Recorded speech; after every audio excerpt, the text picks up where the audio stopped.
முடியாத ஒரு அன்பு. அந்த அன்பு மனுஷ ரூபத்தில் இருக்கிற ஒரு அன்பு கிடையாது. அந்த அன்பு ஒரு வித்தியாசமான ஒரு அன்பு. அந்த அன்பு உங்கள் இருதயத்தில் இருக்கும் என்றால் நம்மளால் எல்லா காரியத்தையும் ஜெயமாய் ஆண்டவருக்காக செய்ய முடியும். இயேசு நமக்கு பரிகாரியாக இருக்கிறார். இயேசு நமக்கு நல்லவராக இருக்கிறார். இயேசு நமக்கு கிருபை செய்கிறவராக இருக்கிறார். ஒரு பாடலை பாடும்போது ஆண்டவருடைய நாமத்தை மகிமைப்படுத்தி கர்த்தருடைய வார்த்தைக்கு நேராய் கடந்து செல்லுவோம். ஆமென். இயேசு என் பரிகாரி, இன்ப இயேசு என் பரிகாரி, என் ஜீவிய நாட்கள் எல்லாம் இன்ப ராஜா என் பரிகாரி. ஒரு பாடலை பாடி கர்த்தருடைய வார்த்தைக்கு நேராய் நாம் கடந்து செல்லுவோம். ஆமென். நம் கரங்களில் இருக்கிற வேதாகமத்தில் 1 யோவான் அதனுடைய 4வது அதிகாரம், 1 யோவான் எடுத்துக்கொள்வோம். 1 யோவான் அதனுடைய 4வது அதிகாரம், அதோடைய 8வது வசனத்தை வாசிப்போம். அன்பில்லாதவன் தேவனை அறியான், தேவன் அன்பாக இருக்கிறார். நம் தெய்வம் எப்படிப்பட்டவராக இருக்கிறார்? அன்பாக இருக்கிறார். அந்த தெய்வம் மிகவும் நல்லவராக இருக்கிறார். அந்த பாடலை பாடி நம் கர்த்தருடைய வார்த்தைக்கு நேராய் நாம் கடந்து செல்வோம். இயேசு என் பரிகாரி, இன்ப இயேசு என் பரிகாரி, என் ஜீவிய நாட்கள் எல்லாம் இன்ப ராஜா என் பரிகாரி என்று சொன்னார். இயேசு என் பரிகாரி, இன்ப இயேசு என் பரிகாரி, என் ஜீவிய நாட்கள் எல்லாம் இன்ப ராஜா என் பரிகாரி, என் ஜீவிய நாட்கள் எல்லாம் இன்ப ராஜா என் பரிகாரி, இயேசு என் பரிகாரி. சொல்லுவோம் ஆமென். என் ஜீவிய நாட்கள் எல்லாம் இன்ப ராஜா என் பரிகாரி. என்ன துன்பங்கள் வந்தாலும், என்ன வாதைகள் நேர்ந்தாலும், என்ன துன்பங்கள் வந்தாலும், என்ன வாதைகள் நேர்ந்தாலும், என்ன கஷ்டங்கள் சூழ்ந்தாலும் இன்ப ராஜா என் பரிகாரி. என்ன கஷ்டங்கள் சூழ்ந்தாலும்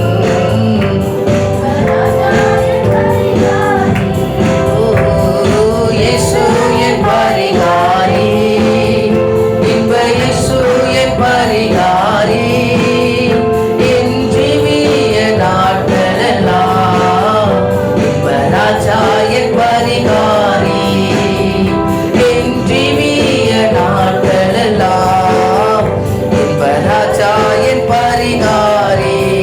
கரங்களை தட்டி ஆண்டவரை மகிமைப்படுத்துவோமா? எல்லாவற்றிலும் எல்லாமுமா இருக்கிறவர் அவர் என்றும் நம்மளோடு கூட இருக்கிறார். ஆமீன். இந்த அதிகாரத்தில் ஆமீன் வசனம் சொல்லப்பட்டிருக்கிறது. தேவன் எப்படி இருக்கிறார் என்றால் அன்பாகவே இருக்கிறார். அன்பில்லாதவன் தேவனை அறிய முடியாது. நம் தெய்வம் எப்படிப்பட்டவர்? அன்பானவராக இருக்கிறார். இந்த அன்பு ஒரு மனுஷ இடத்துல காணப்படுகிற அன்பு கிடையாது. சகோதர சகோதரர்கள் இடத்துல ஏற்படுகிற அன்பு கிடையாது. கணவன் மனைவியின் இடத்துல இருக்கிற அன்பு கிடையாது. இந்த அன்பு உலகத்தில் மனுஷிக அன்பு என்ன சொல்லப்படுகிறது? ஒருவன் தம் மனைவியை நேசிக்கிறது ஒரு அன்பு. ஒரு தாய் தம் மகனை நேசிக்கிறது ஒரு அன்பு. இந்த அன்புக்கும் தேவனுடைய அன்புக்கும் எந்தவித சம்பந்தமும் கிடையாது. தேவனுடைய அன்பு எப்படிப்பட்டது என்றால் ஆமென், அதற்கு அளவில்லை, அதற்கு ஊமை இல்லை, அதற்கு நிகர் இல்லை. இந்த அன்புக்கு எந்த கட்டளையும் கிடையாது, எந்த நிபந்தனையும் கிடையாது. அதனால்தான் அன்பே கடவுள் என்று சொல்லுகிறாங்க. எது அன்பு?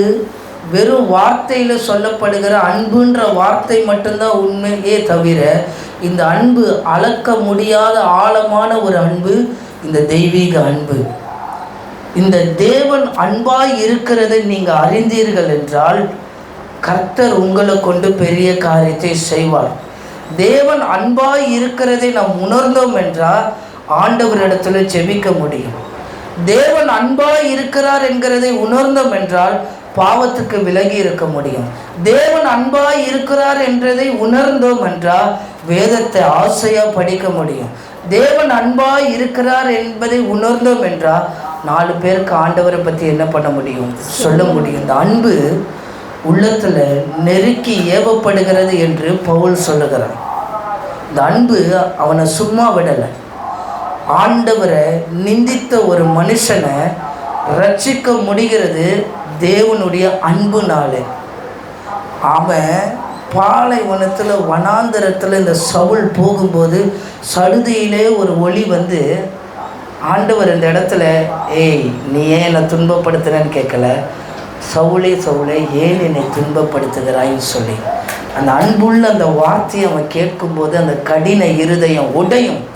நீங்களும் இந்த அன்பை உணர்ந்தீர்கள் என்றால் எப்பேற்பட்ட கடினம் உள்ள இருதயத்தில் இயேசுவை பற்றி சொல்லும்போது அந்த அன்பு என்ன செய்யும், அவங்க உள்ளத்தில் அது நெருக்கி ஏவப்படும். இந்த அன்பு நிமித்தமாக தான் பிதாவாகிய தேவன் இயேசு கிறிஸ்துவை இவ்வளவா இந்த உலகத்திலே நமக்கு கொடுத்திருக்கிறார். இந்த அன்பு நம்மளை பிழைக்க செய்திருக்கிறது. இல்லைன்னா என்றைக்கோ நம்ம மரித்து போயிருப்போம். என்றைக்கோ நம்மளுடைய பாவங்களுக்கும் குற்றங்களுக்கும் நம்ம மரித்து போக வேண்டியவங்க, நம்ம சந்ததிகள் அழியப்பட வேண்டியது. ஆனால் ஆண்டவர் இவ்வளவாய் உலகத்திலே, யோவான் 3:16 பார்த்தோம் என்று, இவ்வளவாய் இந்த உலகத்தில் அன்பு கூர்ந்து இயேசு கிறிஸ்துவை நமக்கு சொந்தமாய் கொடுத்திருக்கிறார். அவரை விசுவாசிக்கிறவர்களுக்கு நித்திய ஜீவன் உண்டு. அவரை விசுவாசிக்கிறவர்களுக்கு பிழைப்பு உண்டு. இந்த அன்பு உங்களுடைய வாழ்க்கையில உணர்ந்தீர்கள் என்றால் தேவன் பெரிய காரியத்தை செய்ய வல்லமை உடையவராக இருக்கிறார். ஒருத்தர் இடத்துல போய் நான் சுவிசேஷத்தையோ ஆண்டவர் பற்றியோ சொல்ல முடியும் என்றால் வாயின் வார்த்தையினால் அதை நம்ம சொல்ல முடியாது, மனுஷிக பலத்தினால சொல்ல முடியாது. தேவன் என் இருதயத்தை நெருக்கி ஏவி எனக்கு செய்த அற்புதமோ, என் வாழ்க்கையில் செய்த அதிசயமோ, என் வாழ்க்கையில் செய்த சாட்சியம் எனக்குள்ளே என்ன செய்கிறது, கர்த்தர் செய்த கிரியை எனக்குள்ளே சும்மா விடாதபடி அது கொழுந்து விட்டு எரிய செய்து எப்படியாவது இந்த மனுஷரிடத்துல இயேசுவை பற்றி சொல்லி நான் சபைக்கு கூட்டிகிட்டு வரணுன்ற ஒரு எண்ணம் எனக்குள்ளே தூண்டப்படும். சாதாரணமாக போய் சபைக்கு வாங்கன்னு சொல்கிறத விட அந்த அன்பு நெருக்கி ஏவணும். அந்த அன்பு உள்ளத்தில் கொழுந்து விட்டு எரியணும். அந்த அன்பு தேவனால் மாத்திரம்தான் கொடுக்க முடியும். இயேசு மரித்த பின்பு எல்லா சீஷரும் அவங்கவுங்க வேலையை பார்க்க போயிட்டாங்க, இயேசுவோடு இருந்தவங்க. ஆனால் ஸ்திரீகள் மாத்திரம்தான் அந்த அன்பு அவங்களுக்குள்ளே நெருக்கி அந்த தாய் உள்ளத்தில் இருந்தனால கல்லறையின் அண்டையிலே அந்த ஸ்திரீகள் காத்திருக்கிறாங்க. அதிகாலமே எழுந்து அந்த ஸ்திரீகள் என்ன செய்கிறாங்க, கல்லறை என்ற இடத்துல போய் பார்க்கும்போது இயேசு அந்த இடத்துல இல்லை. இந்த செய்தியை உடனே தேவதூதர் வந்து, நீங்கள் ஏன் பயப்படுறீங்க, அவர் இல்லை, அவர் உயிரோடு கூட எடுத்துக்கொள்ளப்பட்டாருன்னு சொன்ன உடனே அந்த செய்தியை, அந்த கம்யூனிகேஷனை உடனே அந்த அன்பு என்ன செய்கிறது, அவங்களுக்கு உள்ளத்தில் வைக்க முடியல.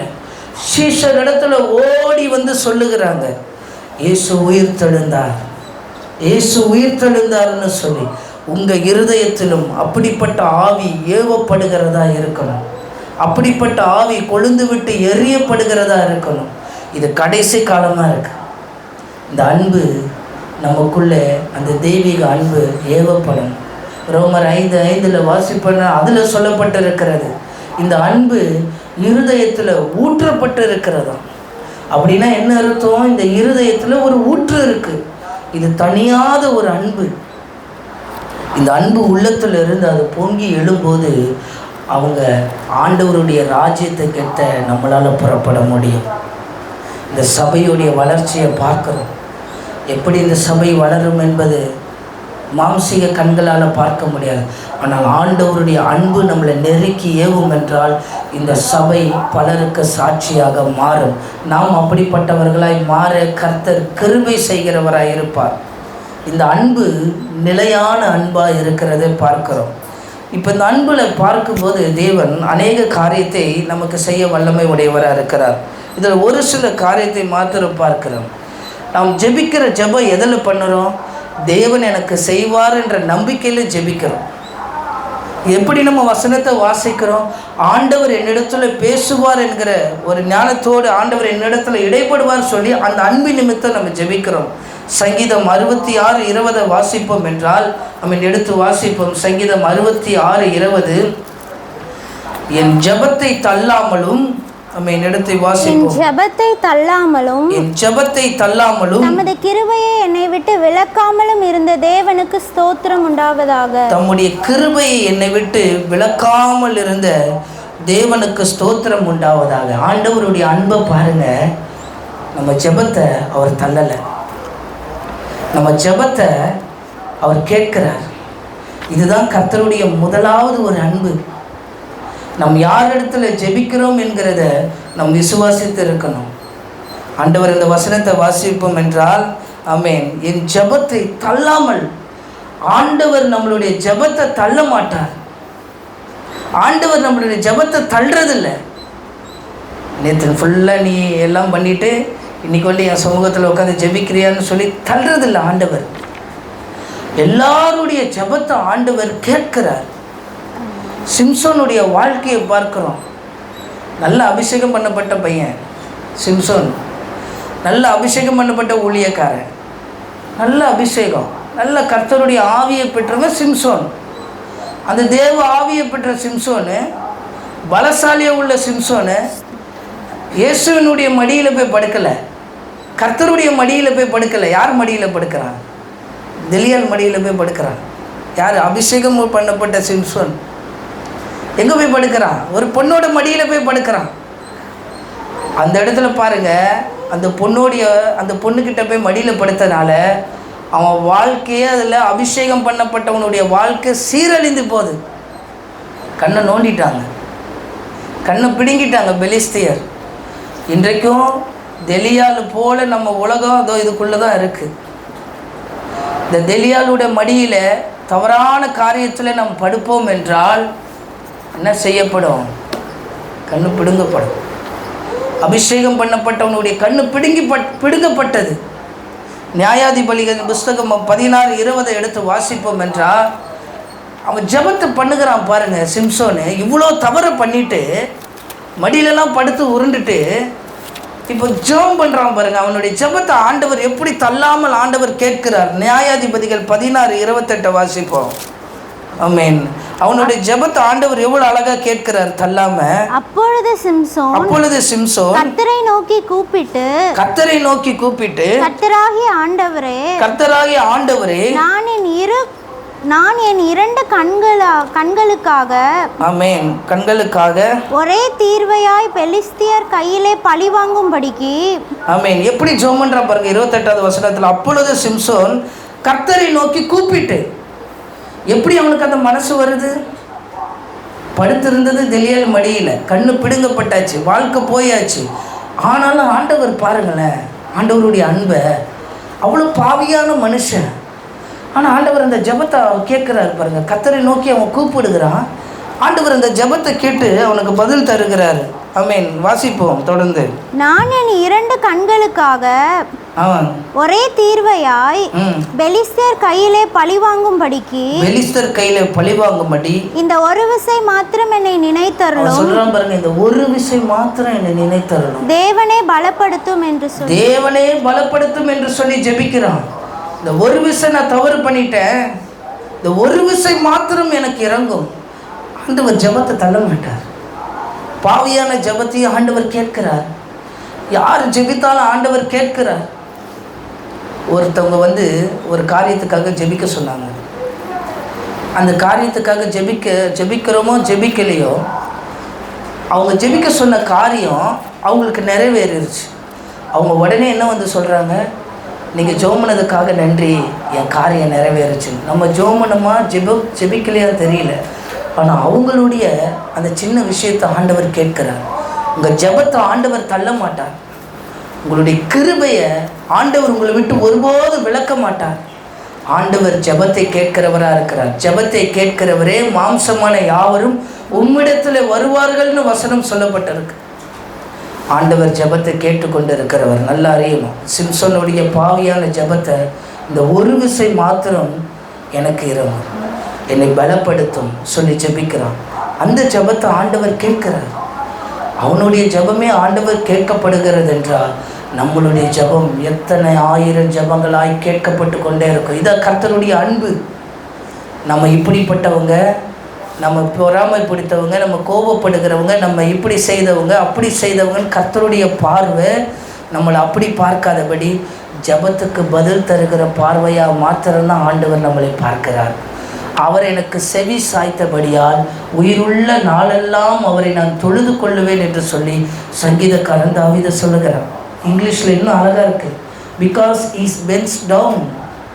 என்ன ஜெபிக்கிறன்றது ஆண்டவர் கீழே குனிந்து கேட்கிறார். அந்த ஜெப வாழ்க்கை நமக்குள்ள இருக்கணும். தேவனுடைய அன்பு நமக்குள்ள இருக்கும் என்றால் ஜெபத்தை தள்ளாதவர், கிருபையை நம்மை விட்டு விலக்காதவர் ஒருவர் இருக்கிறார் என்கிற ஜெப வாழ்க்கை நம்ம இடத்துல இருக்கும் என்றால் ஆண்டவர் நம்மளுடைய ஜெபத்தை எல்லாம் கேட்கிறார். எலியாவினுடைய ஒரு ஜெபத்தை கேட்கிறார் ஆண்டவர். எலியா சாலிபாத்தினுடைய விதவை வீட்டுக்கு போகும்போது அங்கே அவங்களுடைய மகன் மரித்து போகிறான். மரித்து போன மகனுக்காக இந்த எலியா ஜெபம் செய்கிறார். இந்த தீர்க்கதரிசி ஜெபம் செய்கிறார்.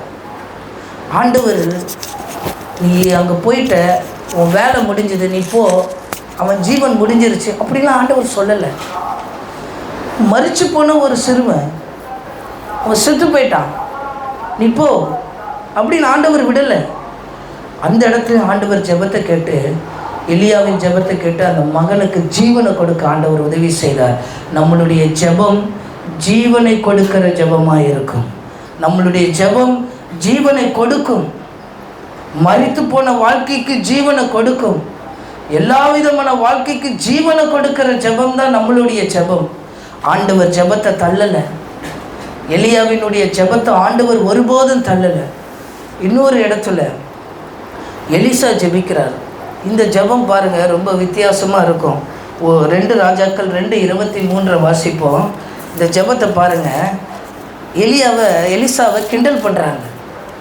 மொட்டைத்தலையா சொல்லி சின்ன பிள்ளைங்க கிண்டல் பண்ணுறாங்க. எலிசா அந்த இடத்துல பண்ணுற ஜெபத்தை பாருங்கள். அதை வாசிப்போம். 2 ராஜாக்கள் 2வது அதிகாரம் 23வது வசனம். அவன் அவ்விடத்தை விட்டு பெத்தேலுக்கு போனான். அவன் வழி நடந்து போகையில் பிள்ளைகள் பட்டணத்திலிருந்து வந்து அவனை பார்த்து மொட்டைத்தலையா ஏறிப்போ என்று சொல்லி நிந்தித்தார்கள். சிறு பிள்ளைங்க எங்கிருந்து வருகிறாங்க? அவனை கிண்டல் பண்ணுறதுக்கு எங்கேருந்து வருகிறாங்க பாருங்கள், பட்டணத்திலிருந்து வந்திருக்கிறாங்க. எலிசாவுடைய ஜெபத்தை ஆண்டவர் கேட்கிறத பாருங்க. அடுத்த வசனத்தை வாசிப்போம். அப்பொழுது அவன் திரும்பி அவர்களை பார்த்து கர்த்தரின் நாமத்திலே அவர்களை சபித்தான். அந்த பிள்ளைகளை சபித்து ஜெபிக்கிறான். அந்த சபித்து ஜெபிக்கிற ஜெபத்தை கூட ஆண்டவர் கேட்கிறாரு. வாசிப்பாத. உடனே சபித்த உடனே காட்டிலிருந்து 2 கரடிகள் புறப்பட்டு வந்து அவர்களில் 42 பிள்ளைகளை அவர்கள் 42 பிள்ளைகளை என்ன செய்ததாம்? பீறி போட்டது, கொலை செய்து போட்டது கரடி. ஒரு சாபமான ஜெபத்தை ஆண்டவர்னால கேட்க முடியும் என்றால் நம்மளுடைய ஜெபம் எத்தனை மிகுதியாய் ஆண்டவர்னால கேட்க முடியும். அவன் ஜெபத்தை தள்ளாமலும் நீங்கள் உம்முடைய கிருபை எங்களை விட்டு விலகாமலும் இருந்த தேவனுக்கு ஸ்தோத்திரம். நம் தேவன் அன்பானவர். நம் தேவன் ஜெபத்தை தள்ளாதவர். எவ்வளோ ஒரு ஜெபத்தை பாருங்கள், எப்படி ஜெபம் பண்ணுறான் பாருங்கள். கர்த்தருடைய நாமத்தில் சபிக்கிறான். பிள்ளைகளை சபிப்போமா? நம்ம சபித்து ஜெபிக்கிறான். ஆண்டவர் பாருங்கள், அந்த ஜெபத்தையும் ஆண்டவர் கேட்கிறார். நமக்கு விரோதமாக, ஊழியத்துக்கு விரோதமாக பேசுகிறவர்கள் இருப்பார்கள் என்றால், ஊழியக்காரர்களுக்கு விரோதமாக பேசுகிறவர்கள் இருப்பார்கள் என்றால், ஏதாவது தப்பி தவிர ஜெபம் பண்ணிட்டாங்கன்னு வைங்க, கரடி வந்துடும். ஊழியத்துக்கு விரோதமாக நீ ஊழியம் செய்ய பார்க்குறியா? நீ எப்படி ஊழியம் செய்கிறன்னு பார்க்குற? நீ எப்படி இந்த இடத்துல சிறுவர் ஊழியத்தை நடத்துகிறன்னு பார்க்குற? நீ ஜெபம்னு வை, கரடி வந்துடும், பீறி போட்டுரும். நம்ம அப்படி ஜெபம் பண்ணக்கூடாது. தேவனுடைய அன்பு பெற்ற நம்ம அவங்கள ஆசீர்வதியை ரட்சியும் தான் நம்ம ஜெபிக்கிறோம். கடந்த நாட்களில் கூட பார்த்தேன் நியூஸில் ட்ராக்ஸ் கொடுத்ததுனால ஒரு இயக்கத்தை சார்ந்தவங்க 4 பேர் ரோட்டில் மறியல் பண்ணுறாங்க. இப்போ அந்த ட்ராக்ஸ் கொடுத்தவங்க போயிட்டு இந்த மாதிரி எலிசா பண்ண ஜெபத்தை செஞ்சால் கரடி பீறி போட்டுரு, ஆண்டவர் அழித்து போடுவார். நம்ம அப்படி ஜெபம் பண்ணுறது கிடையாது. தேவன் அன்புள்ளவராக இருக்கிறார். ஜெபத்தை தள்ளாதவர் ஆண்டவர். கிருபையை நம்மளை விட்டு விலக்காத ஆண்டவர். நான் உன்னை விட்டு விலகுவதில்லை, உன்னை கைவிடுவதில்லைன்னு சொன்ன ஆண்டவர். இவ்வளோ ஆசீர்வாதமான ஒரு வார்த்தை. எவ்வளோ ஒரு அன்பாக இருந்தால் அந்த வார்த்தையை சொல்ல முடியும். இத்தனை லட்சம் ஜனங்களை ஒரு லீடர்ஷிப்பில் மோசே நடத்துகிறார். அத்தனை லட்சம் மோசே இறந்த பிறகு இன்னொருத்தர் அதை டேக் ஓவர் பண்ணணும். எப்படி அதை நடத்த முடியும்? என்ன எக்ஸ்பீரியன்ஸ் இருக்கும்? இன்றைக்கி எங்களையும் அதான் கேட்குறாங்க. இளம் ஊழியராக இருக்கிற என்ன அனுபவம் இருக்குது? இளம் ஊழியராக இருக்க என்ன வார்த்தையை நான் பேச முடியும்? என்ன பிரசங்கம் பண்ணுவேன்? நான் உன்னை விட்டு விலகுவதும் இல்லை, உன்னை கைவிடுவதும் இல்லை. யோசுவாவோடு இருந்தது, மோசையோடு இருந்த தேவன், யோசுவாவோடு இருந்த தேவன் அவர் இன்றமும் எங்களோடு இருக்கிறதுனால் கர்த்தர் இந்த சபையை நடத்தி கொண்டு வருகிறார். எல்லாம் கேட்குறாங்க, நல்லா எப்படி நடத்த முடியும்? வாலிபனாக இருக்கிற ஆண்டவர் நடத்தி வருகிறார், கர்த்தர் நடத்தி வருகிறார். நாங்கள் ஜெபிக்கிற ஜெபத்தை ஆண்டவர் தள்ளுறதில்லை.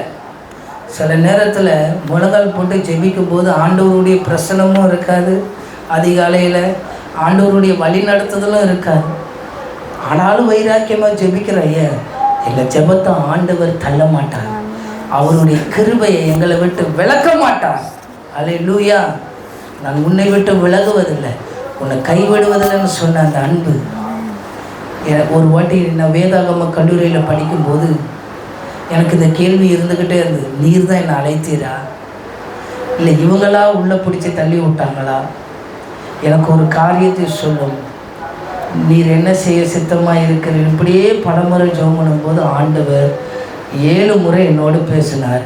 நான் உன்னை விட்டு விலகுவதும் இல்லை, உன்னை நான் கைவிடுவதும் இல்லை. இவ்வளோ ஒரு ஆசீர்வாதமான ஒரு வார்த்தை. அது இன்னி வரைக்கும் ஆண்டவர் கைவிடாதபடி ஆண்டவர் நடத்தி வருகிறார். அத்தனை அதிசயமாய் ஆண்டவர் நடத்தி வருகிறார். அந்த அன்பு தான் ஜெபத்தை தள்ளாது, கிருபையை நம்மளை விட்டு விலகாமல் இருக்க செய்யும். இந்த எலிசாவுடைய ஜெபம் சாபமான ஜெபந்தான். இப்படி ஒரு ஜெனிஃபர் நீ சொல்லுவியா? சண்டைகளை செங்களை நடத்த விடலை, ஆண்டவர் ஒரு கரடி அனுப்புங்கன்னு சொன்னோம். ஆண்டவர் அனுப்பிடுவார், ஜெபம் பண்ணிடுறாரு, ஆண்டவர் அனுப்பிடுவார். அவங்கள ஆசீர்வதித்து ஜெபிக்கணும், எல்லா எதிர்ப்புகளையும் ஆசீர்வதித்து ஜெபிக்கணும். ஆண்டவர் அதான் வாக்குத்தத்தத்தை கொடுத்திருக்கிறார், உனக்கு விரோதமாக எழும்பப்படும் எந்த ஆயுதமும் வாய்க்காமலே போகும். இந்த மாதத்தில் ஆண்டவர் அதை தானே வாக்குத்தத்தத்தை கொடுத்திருக்கிறாரு.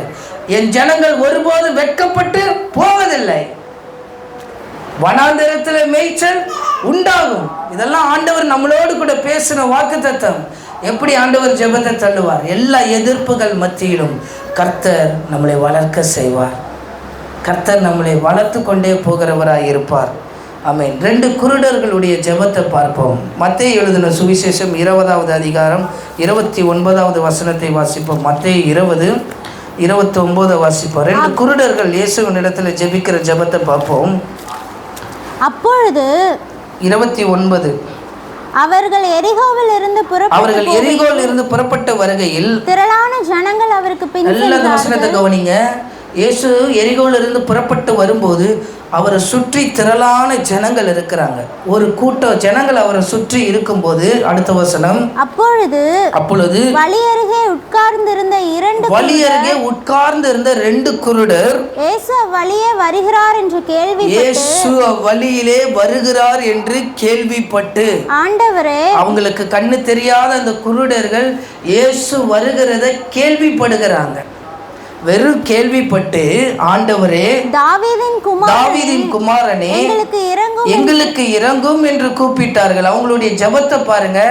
தாவீதின் குமாரனே, எங்களுக்கு இரங்கும் என்று சொல்லி அந்த 2 குருடர்களும் ஜெபிக்கிற ஜெபத்தை அங்க பார்க்கிறோம். அடுத்த வசனம், அவர்கள் பேசாதிருக்கும்படி ஜனங்கள் அவர்களை அதட்டினார்கள். எப்ப நீங்க ஆண்டவரே, தாவீதின் குமாரனே, இயேசுவே, என் வாழ்க்கையில் இறங்கும், என் குடும்பத்துக்காக இறங்கும், குருட்டா இருக்கிற என் எதிர்காலத்தை மாற்றும்னு சொல்லி உங்கள் ஜெப வாழ்க்கையில் நீங்கள் நிற்கும் போது அவர்கள் என்ன செய்கிறாங்க? அதட்டினார்கள். யார் அது அதட்டினது? ஜனங்கள் உங்களை வளர விட மாட்டாங்க. நீங்கள் ஆண்டவருக்குள்ளே நல்லா வளர்ந்து பாருங்கள், அந்த ஜனங்களே உங்களுக்கு எதிர்ப்பாக மாறுவாங்க. இயேசுவை நீங்கள் நல்லா அறிக்கை செய்து ஜெயம் எடுங்க, இந்த ஜனங்களே உங்களுக்கு விரோதமாய் மாறுவாங்க. உன் வீட்டாரே உனக்கு சத்துருன்னு சொல்லப்பட்டிருக்கு. சில நேரத்தில் நல்லா ஜெபிக்கும் போது மனைவியே சத்துரு மாதிரி வருவான். சில நேரத்தில் நல்லா ஜெபிக்கும் போது தாயும் சத்துரு மாதிரி தான் வராங்க. சில நேரத்தில் மனைவி ஜெபிக்கும் போது கணவர் எப்படி சத்துரு மாதிரி வரான். ஆவி போயிரு. எப்போ ஆண்டவரை நோக்கி தாவீதின் குமாரனே எனக்கு இறங்கும்னு சொல்லி ஆண்டவர் சமூகத்தில் ஜெபிக்கும் போது ஜனங்கள் அதட்டுகிற சூழ்நிலை, அப்போ தான் எதிர்ப்பு ஸ்டார்ட் ஆகும். நீங்கள் ஜெபிக்காத வரைக்கும், ஜெபத்தை தள்ளாமல் கிருபை என்னை விட்டு விலகாமல் இருக்கிற இயேசுவை நோக்கி பார்க்காத வரைக்கும் உங்கள் வாழ்க்கையில் எந்த பிரச்சனையும் இல்லை. ஆண்டவர் நல்ல புல்லுள்ள இடங்களிலே அமர்ந்த தண்ணீர் அண்டையிலே உங்களை கொண்டு போய் விடுகிறார் அப்படின்னு சொன்ன மாதிரி அழகாக உங்களை இந்த சொகுசு கப்பல் மாதிரி ஆண்டவர் அப்படியே அழுங்காமல் குலுங்காமல் உங்கள் வாழ்க்கையில் கொண்டு போவார். எப்போது நீங்கள் தாவீதின் குமாரனே எனக்கு இறங்கும் அப்படின்னு ஜெபிக்காத வேண்டிக் கொள்ளாத பொழுது, எப்போ ஆண்டவரை நோக்கி தேசத்துக்காக மற்ற காரியத்துக்காக ஜெபம் பண்ணி பாருங்கள், பிசாசே எதிர்த்தரில் வந்து நிற்கிது. ஒரு நாள் நாங்கள் வல்லம்பியாக கட்டி ஜெபம் பண்ணிட்டு போகிறோம் பிசாசு, அந்த கட்டி போன பிசாசு வீட்டுக்கு வெளியே வந்து நிற்கிது, ஜன்னலுக்கு வெளியே. எப்போது நல்ல ஊழிய வளரணும்னு சொல்லி ஜெபிக்கிறோமோ உடனே எதிர்ப்பு. இனிமேல் இந்த ஏரியாவுக்குள்ளே நீ வந்த உனக்கு அவ்வளோதான். எதிர்ப்பின் மத்தியில் கர்த்தர் உயரத்தை கொண்டு வருகிறார். அவர்கள் சோர்வடைய மாட்டார்கள். ஆமென். ஏசாயாவில் சொல்லப்பட்டது போல அவர்கள் சிறகடித்து என்ன செய்கிறார்கள்? சோர்வடைய மாட்டார்கள். நடந்தாலும் சோர்வடைய மாட்டார்கள். ஆமென். தாவீதின் குமாரனே எனக்கு இறங்கும். எப்படி ஜெபத்தை பார்த்தீங்களா? யாரை சொல்லி கொடுத்தா குருடனுக்கு இவன் தாவீதினுடைய குமாரன் என்று? அடுத்து அதை வாசிப்போம் தொடர்ந்து. அதட்டினார்கள். அவர்களோ ஆண்டவரே தாவீதின் குமாரனே எங்களுக்கு இறங்கும் என்று அதிகமாய் கூப்பிட்டார்கள். போடு. எப்போ ஜெபத்தை தடுக்கிறியோ இன்னும் அதிகமா ஜெபம் பண்ணுவேன். வீட்டாரே சத்துரு, மனைவி என்ன 1 மணி நேரம் தடுத்தா 2 மணி நேரம் ஜெபம் பண்றேன். இப்போ அப்படிதான் போயிட்டு இருக்கு. 1 மணி நேரம் தடுக்கிறியா, நான் சபையில் வந்து 2 மணி நேரம் ஜெபம் பண்ணிட்டு போகிறேன். ஆண்டவர் எல்லா ஜெபத்தையும் கேட்கிறார். அந்த ஜெபத்தையும் ஆண்டவர் தள்ளுறதில்லை. ஆமென். ஆண்டவர் நம்ம ஜெபத்தை கேட்பார். எப்பப்பெல்லாம் தடைகள் வருதோ இன்னும் அதிகமாக ஜெபம் பண்ணணும். ஆண்டவர் ஏதோ ஒரு உயரத்தில் கொண்டு போய் விட போகிறாருன்னு அர்த்தம். நாங்கள் அப்படி தான் விசுவாசிக்கிறோம். ஆமென். தடை வருதா ஊழியத்தில்? ரொம்ப சந்தோஷம். பண கஷ்டம் வருதா? ரொம்ப சந்தோஷம். இதெல்லாம் கேள்விப்பட்டிருக்கிறோம். ஊழியருடைய வாழ்க்கையில இப்படிப்பட்ட கஷ்டங்கள்லாம் இருக்குன்னு சொல்லி கேள்விப்பட்டிருக்கிறோம். இன்னைக்கு அந்த அனுபவத்தை பார்க்கும்போது அந்த உயரத்தில் ஆண்டவர் கொண்டு போறாருன்றதுல ரொம்ப சந்தோஷப்படுகிறோம். இன்னும் அதிகமாய் சத்தத்தை உயர்த்தி அவர்கள் கூப்பிட்டார்கள், தாவீதின் குமாரனே எங்களுக்கு இறங்கும் என்று. அப்படிப்பட்ட ஒரு ஜப வாழ்க்கை உங்களுக்குள்ள இருக்கும் என்றா உங்க ஜபத்தை தள்ளாமலும் கிருபை உங்களை விட்டு விலகாமலும் இருந்த தேவனுக்கு ஸ்தோத்திரம். ஹல்லேலூயா. ஆமென். எத்தனை நல்லவர், எத்தனை கிருபை உள்ளவர். உமக்கு ஸ்தோத்திரம். ஹல்லேலூயா. உமக்கு ஸ்தோத்திரம், உமக்கு ஸ்தோத்திரம், உயிருள்ள நாளெல்லாம் உமக்கு ஸ்தோத்திரம், உமக்கு ஸ்தோத்திரம். சொல்லுவோம். உமக்கு ஸ்தோத்திரம், என் உயிருள்ள நாளெல்லாம் உமக்கு ஸ்தோத்திரம். ஹல்லேலூயா. ஜெபத்தை தள்ள மாட்டார். ஆமென். கூட்டம் அதட்டுறது. ஏய் ஜோமனாதரா, ஏன் கத்துற? என்ன கத்துற? ஏன் கத்தி ஜெபம் பண்ணுற? என் கூட ஒருத்தர் படிக்கும்போது அறைய சாத்திட்டாருன்னா கத்தி ஜெபம் பண்ணுவார். கூட இருக்கிறவன் வந்து அவனை அதட்டுவான், ஏன்டா இப்படி கத்தி ஜெபம் பண்ணுறேன். அவன் இன்னும் கத்தி ஜெபம் பண்ணுவான். இப்படி எவ்வளோக்கு எவ்வளோ தடங்கள் வருதோ அவளுக்கு எவ்வளோ ஜெபம் பண்ணி பாருங்கள். ஆண்டவர் அற்புதமான காரியத்தை நமக்கு செய்ய வல்லமை உடையவராக இருப்பார். அடுத்து அதே வாசிப்போம். அடுத்த பகுதி. இயேசு நின்றுட்டார். பாருங்க எவ்வளோ அழகாக இருக்குது. இயேசு நின்று நடந்து போன இயேசு நிற்கிறார். ஜெபத்தை செய்யும்போது ஆண்டவர் அந்த இடத்துல நிற்கிறார். அவர் அதிகாலையிலே குளிர்ச்சியான வேளையில் என்ன செய்கிறார்? உலாவுகிறார். அதிகாலையில் ஜெபம் பண்ணி பாருங்கள். ஆண்டவருடைய பிரசனமோ ஆண்டவருடைய அந்த சத்தமோ ஆண்டவர் நின்று என்ன ஜெபிக்கிறாருன்னு கேட்குறார். அதிகாலையில் ஆண்டவருடைய இடத்துல எப்போ வரும்னு சொல்லி காத்திருக்கிறேன்னு தாவீது சொல்லுகிறார். காலைதோறும் அவருடைய கிருபை புதியதாக இருக்குதுன்னு சொல்கிறார். உண்மையில் அந்த கிருபை புதியது. போய் அப்படி நிற்கும்போது இயேசு அழகாக நிற்கிறார். இப்போ இந்த சத்தத்துக்கும் இந்த ஜெபத்துக்கும் இயேசு நிற்கிறார். இயேசு நின்று வாசிப்போம். அவர்களை நம்மிடத்தில் அழைத்து நான் உங்களுக்கு என்ன செய்ய வேண்டும் என்று இருக்கிறீர்கள் என்ன செய்ய வேண்டும் என்று இருக்க. ஏன் நீ ஜெபிச்சிட்டு இருக்கிற? ஏன் நீ இன்னும் அதிகமாக ஜெபிக்கிற? உனக்கு நான் என்ன செய்யணும்? சாலமோனை பார்த்து அதை தான் கேட்குறேன். உனக்கு நான் என்ன வேணும்னு சொல்லணும். சாலமோன் கேட்குறேன், எனக்கு ஞானத்தை கொடுங்க. நானும் அதை தான் கேட்குறேன், எனக்கு ஞானத்தை கொடுங்க. எனக்கு சபையை நடத்துகிற ஞானத்தை கொடுங்க. ஒரு நாள் இந்த சபையில் ஏராளமான ஜனங்கள் வருவாங்க. அன்றைக்கு அந்த ஜனங்களை நடத்துகிற எனக்கு ஞானம் வேணும் ஆண்டவரேன்னு சொல்லி இப்போவே என்ன செய்கிறோம்? ஜெபிக்கிற. இயேசு நின்று கேட்குறார், உனக்கு என்ன வேணும்? உங்களை பார்த்து இயேசு கேட்டால் எப்படி இருக்கும்? உனக்கு என்ன வேணும்னு இயேசு கேட்டால் என்ன? என் மனைவியை கேட்டால் அவள் என்ன சொல்லுவான்னு எல்லாருக்குமே தெரியும். பிரியாணி தவிர வேறு வார்த்தையே வேறு. இயேசு நின்று கேட்டால் என்ன சொல்லுவீங்க? நம் தேவையை அறிந்தவர். என் கையில் இவ்வளோதான் இருக்குன்னா அடுத்த பகுதியில் பணம் என்ன வேணுன்றதை கர்த்தர் அறிவார். ஆண்டவர் அதை அற்புதமாக சந்திப்பார்.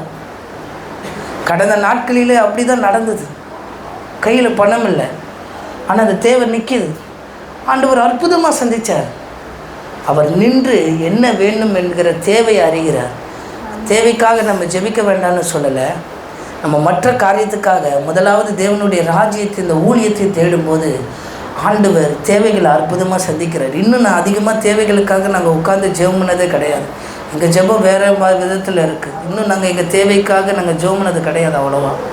ஆனால் ஆண்டவர் அற்புதமாக திருமணமான நாளிலிருந்து இருவரை ஆண்டவர் கைவிடாதபடி நடத்துகிறார். பார்க்குறவர்கள் பிரமிக்கிறார்கள். ஆமென். பேதுரு யோவானும் அந்த முடவனை தூக்கும்போது அங்கே இருக்க ஜனங்கள் வசனம் போடுறதுக்கு பிரமித்தார்கள்.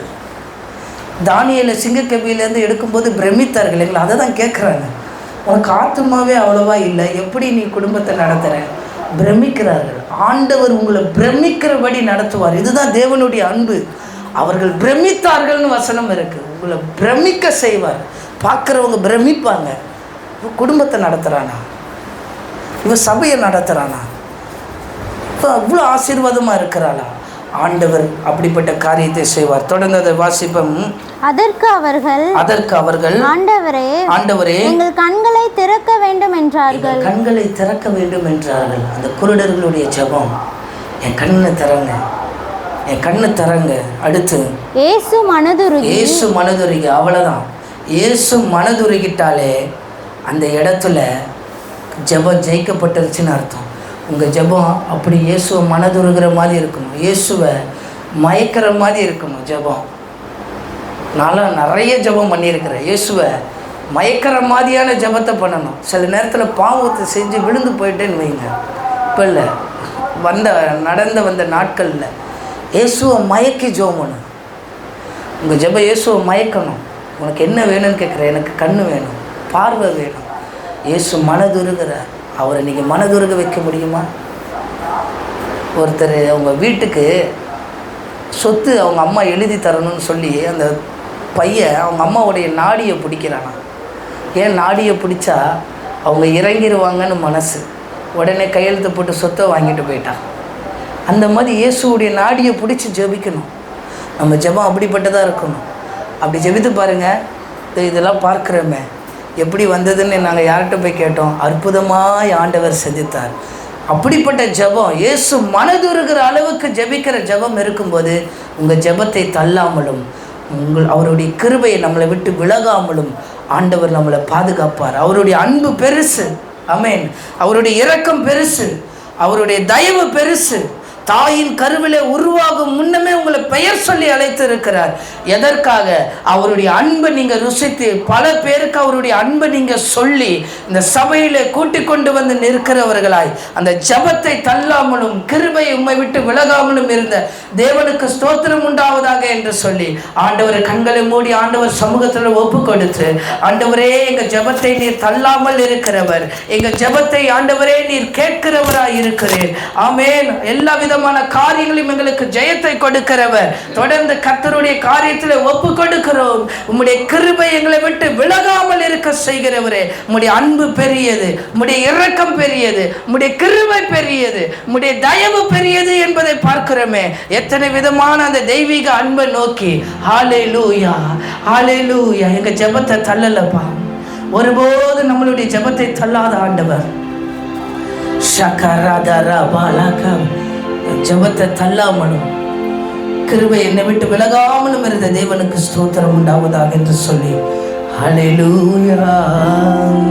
உங்க அன்பு பெரியது, உங்க இரக்கம் பெரியது, உங்க கிருபை பெரியது, உங்க தயவு பெரியது. உங்க அன்பு பெரியது, உங்க இரக்கம் பெரியது, உங்க கிருபை பெரியது, உங்க தயவு பெரியது. அநாதையாய் அலைந்த என்னை தேடி வந்தீரே, அன்பு காட்டி அரவணை காத்து கொண்டீரே. அநாதையாய் அலைந்த உன்னை அப்படின்னு சொல்லி பாடுவோமா? அவருடைய அன்பு பெரியது, உங்க அன்பு பெரியது, உங்க இரக்கம் பெரியது, உங்க கிருபை பெரியது.